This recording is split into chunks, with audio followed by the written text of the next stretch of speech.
weapon like this had never been used before. It was so destructive, it instantly killed at least 70,000 people, some vaporized in the blast that was brighter than the sun. And the world's first nuclear attack killed twice as many people afterwards with radiation. Beneath that sinister pall of smoke, the world's most destructive force has been unleashed.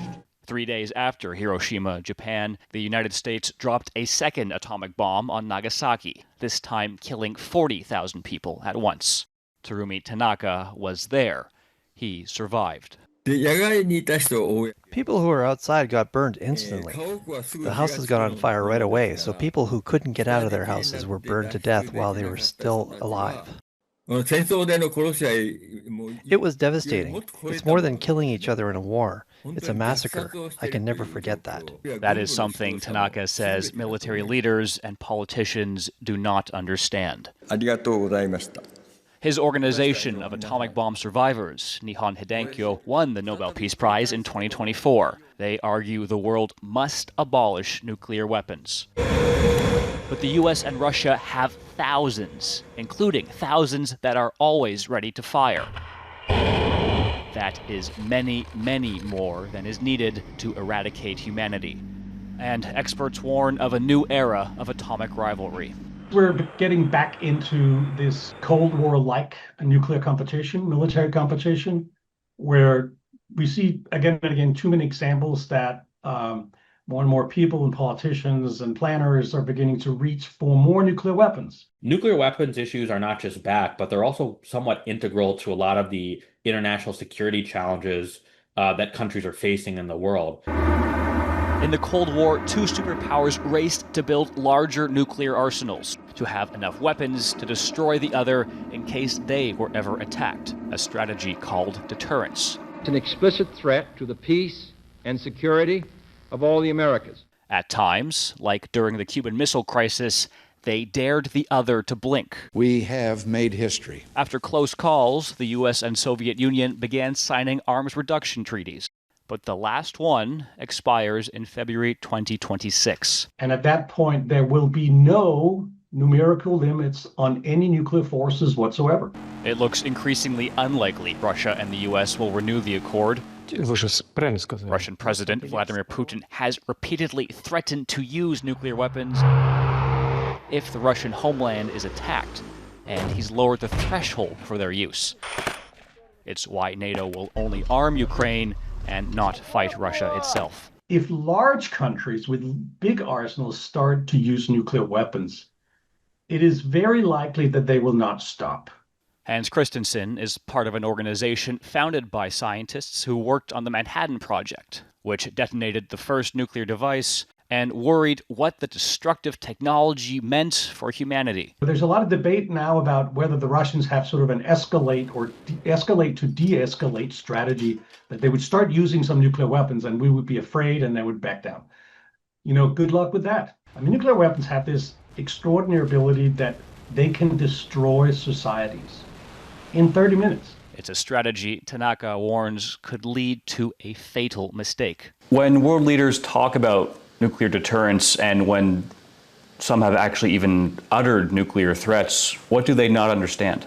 What they don't understand is that they don't know the essence of nuclear weapons. It can kill hundreds of thousands of people in one shot. We don't call it a weapon. We say it's just a murder tool. The United States and Russia are also modernizing their arsenals to launch weapons more silently and quickly. Ladies and gentlemen, our nation's B-21 Raider. This is the new U.S. stealth bomber to replace the B-2. Russia claims it has a new hypersonic missile that could carry nuclear warheads.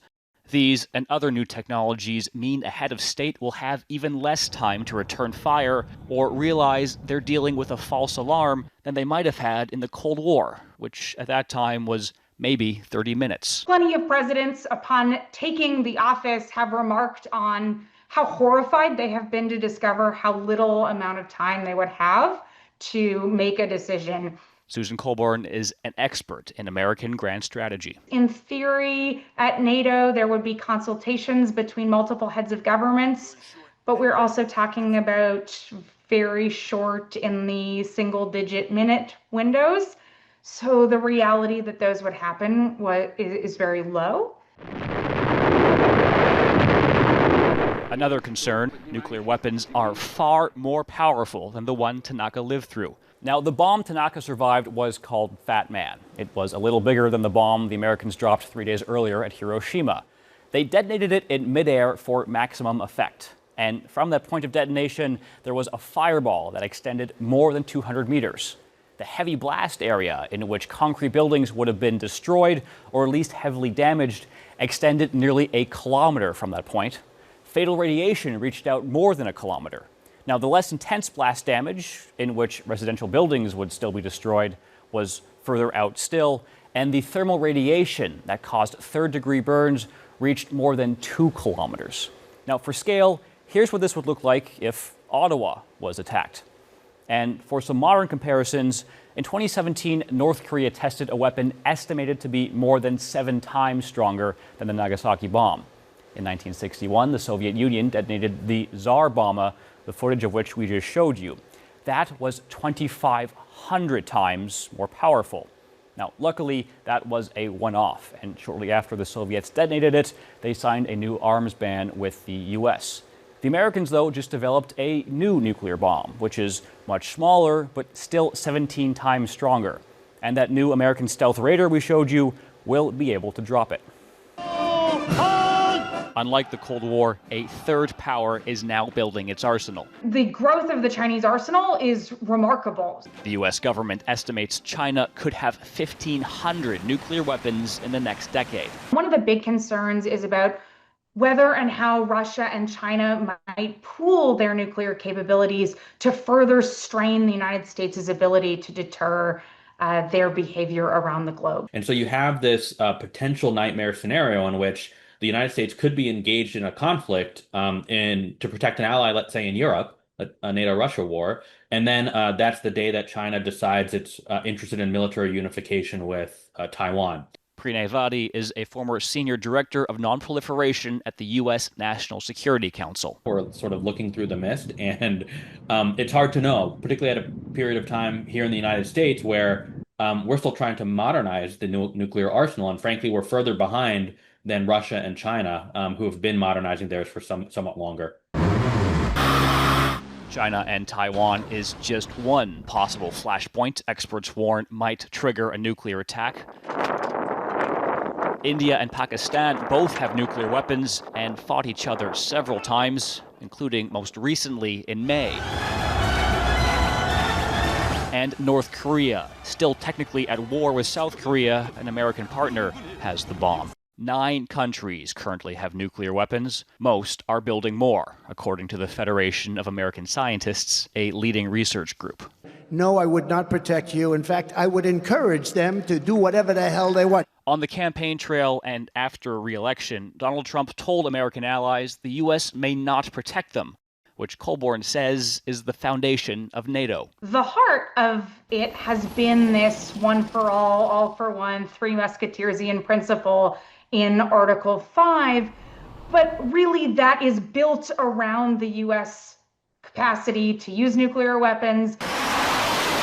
For decades, the U.S. sought to protect its partners, like Taiwan and South Korea, and dissuade them and rivals from getting the bomb. Having nuclear weapons means you're safe, the argument goes, because no country would attack another that could counterattack with such devastating weapons, maybe even destroying the aggressor. I'm also pleased to announce that on Friday, the United States will sign with Ukraine and Russia an agreement which commits Ukraine to eliminate nuclear weapons from its territory.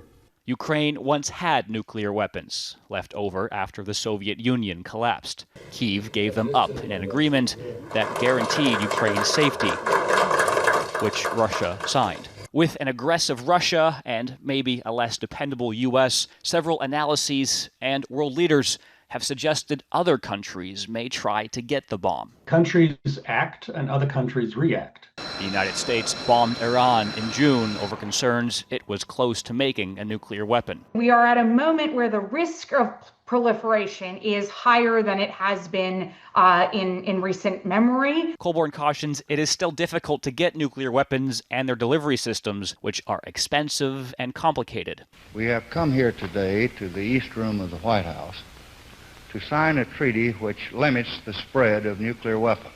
And because of the Non-Proliferation Treaty, or NPT, which 191 countries have now signed. It's an agreement to keep nuclear weapons in the hands of 5 countries, the US, the Soviet Union, now Russia, China, the UK, and France, and to prevent any other country acquiring them. And we know from the North Korean experience that that can lead to an immense amount of diplomatic pressure and isolation.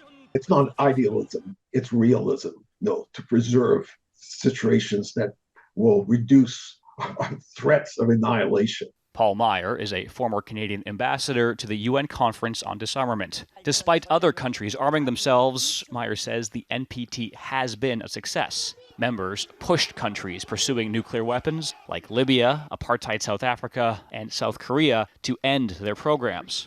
Meyer says one of the crucial components of arms control treaties is trust. It wasn't just declarations about good intent. There were also in place obligations in terms of transparency, in terms of allowing for verification. Transparency also helps leaders know how their rivals could react. But there, again, new technology adds uncertainty. Every time I read a story about AI hallucinating, I have nightmares of what that could mean in the context of a nuclear crisis. Satellites can detect a missile launch anywhere on the planet within seconds of ignition and approximate the target.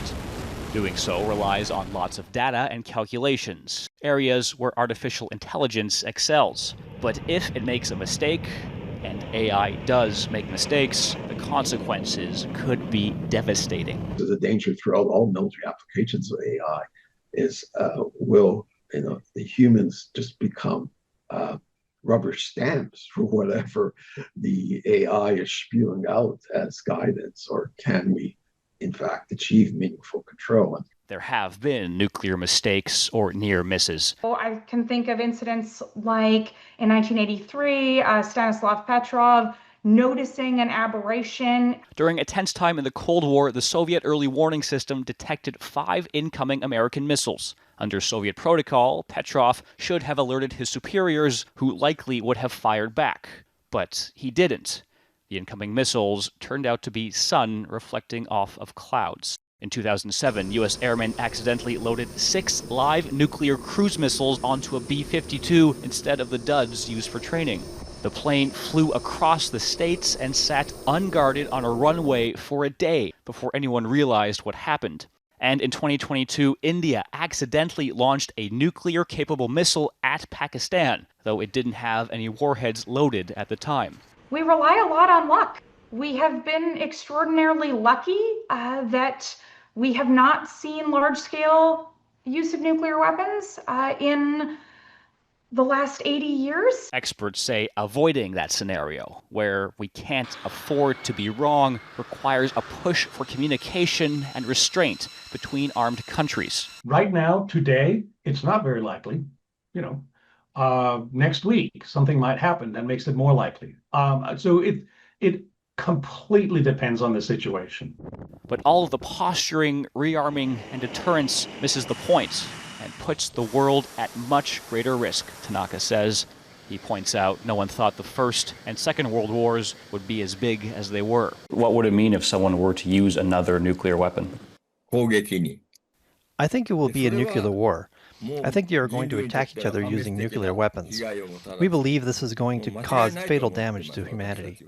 Once it starts, no one can stop it. Humans cannot coexist with nuclear weapons, he says. Once nuclear war starts, he worries nothing could stop it, and there will be nothing and no one left.